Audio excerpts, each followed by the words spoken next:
আসসালামু আলাইকুম প্রিয় শিক্ষার্থীবৃন্দ, আশা করি ভালো আছো, নিয়মিত ক্লাস করছো।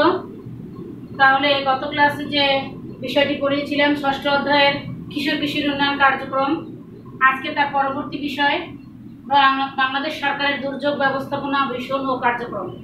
বাংলাদেশ সরকার কর্তৃক যে দুর্যোগ ব্যবস্থাপনা কার্যক্রমগুলো রয়েছে সে সম্পর্কেই এই বিষয়ে আলোকপাত করা হবে। তাহলে দুর্যোগ, তোমরা দুর্যোগ বিষয়টা বুঝো, অ্যাজ ইউজুয়ালি বুঝো দুর্যোগ ব্যবস্থাপনা বা দুর্যোগ কালীন সময় বা দুর্যোগ পরবর্তী সময় বা পূর্ব কি ধরনের ব্যবস্থা গ্রহণ করতে পারে বাংলাদেশ সরকার কর্তৃক। এখানে বাংলাদেশ সরকারের কথাটা লেখা আছে। বাংলাদেশ সরকারের দুর্যোগ ব্যবস্থাপনা যে কার্যক্রমগুলো রয়েছে সেই কার্যক্রমগুলো কেমন এবং কি পর্যায়ে আছে এবং কোন মন্ত্রণালয় এর অধীনে কিভাবে কার্যক্রমগুলো পরিচালিত হচ্ছে এই বিষয়ে। এছাড়াও বাংলাদেশে দুর্যোগের একটি দুর্যোগ প্রবণ দেশ। এছাড়াও বৈশ্বিক উষ্ণতার কারণে জলবায়ু পরিবর্তন ঘটে, সৃষ্টি হয় নতুন সমস্যা বা প্রতিকূল পরিবেশ দুর্যোগপূর্ণ। আর এই প্রতিকূল দুর্যোগপূর্ণ পরিবেশ বাংলাদেশকে বিশ্বের সবচেয়ে ঝুঁকিপূর্ণ দেশ হিসেবে পরিণত করেছে। ফলে এদেশে বন্যা, খরা, সাইক্লোন, লবণাক্ততা, অতিবৃষ্টি প্রভৃতির প্রকোপ বেড়েই চলেছে। এসব প্রাকৃতিক দুর্যোগ মোকাবেলার জন্য বাংলাদেশ সরকারের দুর্যোগ ব্যবস্থাপনা ও ত্রাণ মন্ত্রণালয় মূলত দুর্যোগ ব্যবস্থাপনা নেতৃত্ব দানকারী মন্ত্রণালয়। এক্ষেত্রে তোমরা দেখবে যে তোমাদের বইয়ে যে দেওয়া আছে বাংলাদেশ সরকারের খাদ্য ও দুর্যোগ ব্যবস্থাপনা মন্ত্রণালয় মূলত দুর্যোগ ব্যবস্থাপনার নেতৃত্ব দানকারী মন্ত্রণালয়। বিভিন্ন মন্ত্রণালয়ের সাথে একযোগে এই মন্ত্রণালয় দুর্যোগ ব্যবস্থাপনার সার্বিক কার্যক্রম পরিচালনা করে থাকে। বাংলাদেশের দুর্যোগ মোকাবেলার প্রতিকার ও উন্নয়নে দুর্যোগ ব্যবস্থাপনা ব্যুরো, দুর্যোগ ব্যবস্থাপনা ও ত্রাণ বিতরণ এবং খাদ্য ও দুর্যোগ ব্যবস্থাপনা মন্ত্রণালয়ের যৌথ উদ্যোগে স্ট্যান্ডিং অর্ডার্স ডাইজেস্টার নামে শিরোনামে একটি প্রশাসনিক ও বাস্তবায়ন সংক্রান্ত বিধানাবলীর দলিল তৈরি করা হয়েছে, যার নির্দেশনা মোতাবেক সরকারের দুর্যোগ ব্যবস্থাপনা কার্যক্রম জাতীয় পর্যায় থেকে শুরু করে স্থানীয় পর্যায় পর্যন্ত পরিচালনা সাময়িকভাবে স্থানীয় পর্যায় পর্যন্ত সামগ্রিকভাবে বাস্তবায়িত হচ্ছে। তাহলে এসওডি তাই দুর্যোগ ব্যবস্থাপনার নীল নকশা হিসেবে বিবেচিত করে। Standing SOD full meaning standing orders on digester. একটু তোমরা একটু আন্ডারলাইন করে নিও, এটা শর্ট কোশ্চেনের প্রয়োজন আছে। দুর্যোগ বিষয়ক স্থায়ী আদেশাবলী বা এসওডিতে দুর্যোগ মোকাবেলার জন্য প্রয়োজনীয় চারটি প্রস্তুতি পর্যায়ে ভাগ করা হয়েছে প্রস্তুতি সংক্রান্ত। সেই প্রস্তুতি চারটি ভাগ এখানে দেওয়া আছে। স্বাভাবিক সময় করণীয়, দুর্যোগের পূর্বাভাস পেলে বা সতর্ক সংকেত চলাকালীন করণীয়, দুর্যোগকালীন করণীয় এবং দুর্যোগ পরবর্তী পুনর্বাসন করণীয়। তাহলে স্বাভাবিক সময় আমরা কি করি এবং দুর্যোগ এর পূর্বাভাস পেলে বা সংকেত পেলে আমরা কি করি, পরবর্তী দুর্যোগ চলাকালীন সময় আমাদের করণীয় এবং পাশাপাশি দুর্যোগ পরবর্তী পুনর্বাসন করণীয়। তাহলে কিছুদিন আগেও কয়েকটি বড় ধরনের বন্যা এবং ঘূর্ণিঝড় হয়ে গিয়েছে। এভাবে আমাদের দেশে প্রতি বছরই বন্যা ঘূর্ণিঝড় দেখা যায়। আইলা, সিডর ইত্যাদি অনেক ধরনেরই দুর্যোগ দেখা গিয়েছে। তো সেক্ষেত্রে আমরা এই যে দুর্যোগের প্রস্তুতির ক্ষেত্রে চারটি পর্যায়ের কথা এখানে উল্লেখ করা হয়েছে মন্ত্রণালয়ের মাধ্যমে। সেই চারটি পর্যায়ে তোমরা দেখলে এবং জাতীয় পর্যায়ে দুর্যোগ ব্যবস্থাপনা মন্ত্রণালয় হলো সার্বিক দুর্যোগ ব্যবস্থাপনার ফোকাল পয়েন্ট। জাতীয় পর্যায়ে দুর্যোগ ব্যবস্থাপনা মন্ত্রণালয় হলো সার্বিক দুর্যোগ ব্যবস্থাপনার ফোকাল পয়েন্ট।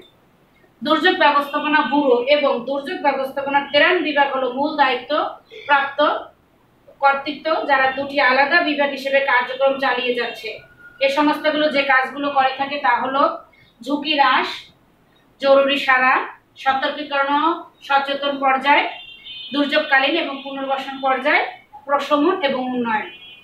প্রতিটি সংস্থা নিজ অবস্থানে ঝুঁকিপূর্ণ, দুর্যোগকালীন, দুর্যোগ পরবর্তী অবস্থায় বস্তুগত ও কারিগরি এবং তাৎক্ষণিক কার্যক্রম গ্রহণ করে দুর্যোগ কমিটির দুর্যোগ সংশ্লিষ্ট সকল পরিস্থিতি মোকাবেলা করে থাকে। এছাড়াও দুর্যোগ ব্যবস্থাপনা মন্ত্রণালয়ের অধীনে সমন্বিত দুর্যোগ ব্যবস্থাপনা কর্মসূচি সরকারের অন্যান্য মন্ত্রণালয়ের সাথে নিয়ে কাজ করে যাচ্ছে। বিভিন্ন দাতা সংস্থাও এই ব্যয়ভার বহন করছে। বাংলাদেশ সরকার দুর্যোগ ব্যবস্থাপনা ভীষণ ডাক দিয়ে নাও, দুর্যোগ ঝুঁকি হ্রাস, ভীষণটা আমাদের লাগবে। দুর্যোগের ঝুঁকি হ্রাস, এবং দুর্যোগজনিত সকল প্রকার ক্ষয়ক্ষতি কমিয়ে আনার উদ্দেশ্যে একযোগে কাজ করা।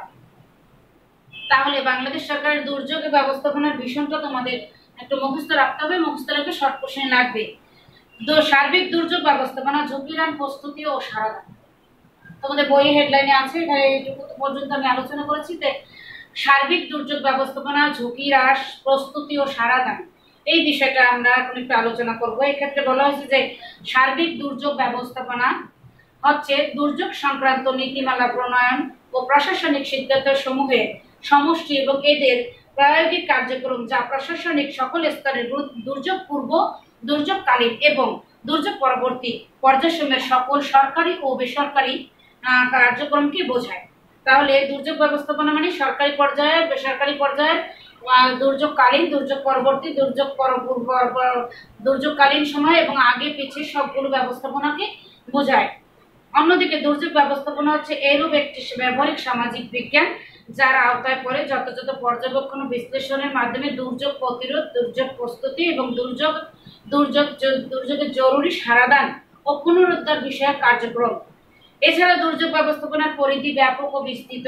এর আওতায় রয়েছে দুর্যোগ সংগঠন কমানো, ক্ষয়ক্ষতি হ্রাসের উদ্দেশ্যে উপযুক্ত পরিকল্পনা প্রণয়ন ও বাস্তবায়ন, আসন্ন দুর্যোগের বিষয়ে সতর্ক সংকেত প্রচারে ব্যবস্থাদি প্রস্তুত রাখা, দুর্যোগ প্রবণ এলাকার অবস্থাদিতে সর্বদা পরিবীক্ষণ, দুর্যোগ কবলিত এলাকায় পর্যবেক্ষণ। সার্বিক দুর্যোগ ব্যবস্থাপনা বলতে দুর্যোগপূর্ণ, দুর্যোগকালীন, দুর্যোগ পরবর্তী সরকারি ও বেসরকারি কার্যক্রমের সমষ্টিকে বোঝায়। তাহলে তিনটি বিষয় এখানে স্পষ্ট চলে আসে, সেটা হচ্ছে দুর্যোগপূর্ণ, দুর্যোগকালীন এবং দুর্যোগ পরবর্তী। এই তিনটি কার্যক্রমকে গুরুত্ব প্রদান করে ঝাড়খণ্ডের ত্রাণ, খাদ্য, দুর্যোগ মন্ত্রণালয় কার্যক্রম পরিচালনা করে আসছে। এর উদ্দেশ্য হচ্ছে দুর্যোগের সময় জীবন, সম্পদ ও পরিবেশের যে ক্ষতি হয়ে থাকে তা পুষিয়ে নেওয়া, এড়ানো এবং ক্ষতির পরিমাণ হ্রাস করা, প্রয়োজন অনুযায়ী ক্ষতিগ্রস্ত জনগণের মধ্যে অল্প সময়ের মধ্যে ত্রাণ পুনর্বাসন নিশ্চিত করা, দুর্যোগ পরবর্তী পুনরুদ্ধার কাজ ভালোভাবে সম্পন্ন করা। এগুলো হচ্ছে আমাদের দুর্যোগ ব্যবস্থাপনার উদ্দেশ্য। দুর্যোগ আকস্মিকভাবে ঘটে থাকে এবং প্রাকৃতিক ও মানব সৃষ্ট কারণেও কোনো না কোনোভাবে যে সময় আকস্মিক বিপর্যয় ঘটে যা জীবন ও সম্পদ বা প্রতিকূল প্রভাব বিস্তার করে, আঘাত করে, পরবর্তীতে দুর্যোগের সৃষ্টি করে। এটি একটি ভয়ানক পরিস্থিতি যা মোকাবেলার জন্য দরকার সুপরিকল্পিত ব্যবস্থাপনা কার্যক্রম। এই কারণে দুর্যোগ ব্যবস্থাপনা একটি গুরুত্বপূর্ণ ইস্যু। বাংলাদেশের মতো দুর্যোগ প্রবণ অঞ্চলের জন্য দুর্যোগ ব্যবস্থাপনা উন্নয়ন খুবই জরুরি, অতীব জরুরি। সংগঠনের পরপরই ব্যাপক ক্ষয়ক্ষতি পুষিয়ে নেওয়া, ত্রাণ কার্য পরিচালনাকেই দুর্যোগ ব্যবস্থাপনা বলে মনে করা হতো।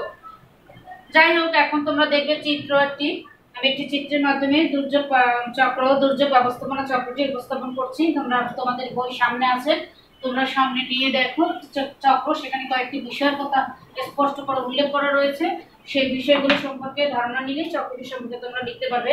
দুর্যোগ ব্যবস্থাপনা চক্র, দুর্যোগ ব্যবস্থাপনা চক্র। এখানে বলা হয়েছে পূর্ব প্রস্তুতি, প্রশমন, প্রতিরোধ, সারাদান, পুনরুদ্ধার, উন্নয়ন এবং ঝুঁকি হ্রাস। এখানে একটি চিত্র দিলাম আমি, দেখে নাও তোমাদের আছে। দুর্যোগ সংগঠন ও এর প্রভাব, দুর্যোগ সংগঠন ও এর প্রভাব।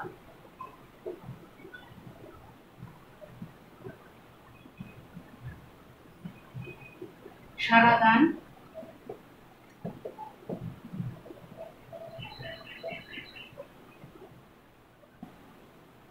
পুনরুদ্ধার,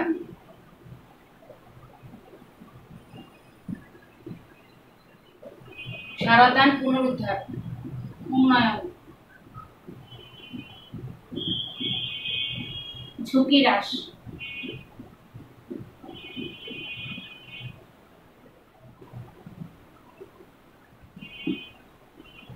এর পাশ দিয়ে আসে পূর্ব প্রস্তুতি,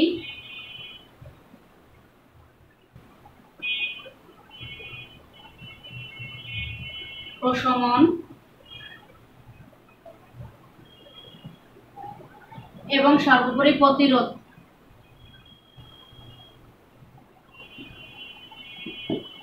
তাহলে দুর্যোগ ব্যবস্থাপনা যে চক্র রয়েছে তা থেকে কয়েকটি বিষয়ে স্পষ্ট করে দেওয়া হয়েছে, সেই বিষয়গুলো একটু আমরা জানবো। যেমন প্রথমে তো দেওয়া আছে এই চিত্রে যে সহজে যেটা বিষয় দেওয়া আছে প্রশমন ও দুর্যোগ প্রস্তুতি, এগুলি প্রতিটি দুর্যোগ ব্যবস্থাপনা গুরুত্বপূর্ণ উপাদান, দুর্যোগ ব্যবস্থাপনা চক্রের গুরুত্বপূর্ণ উপাদান।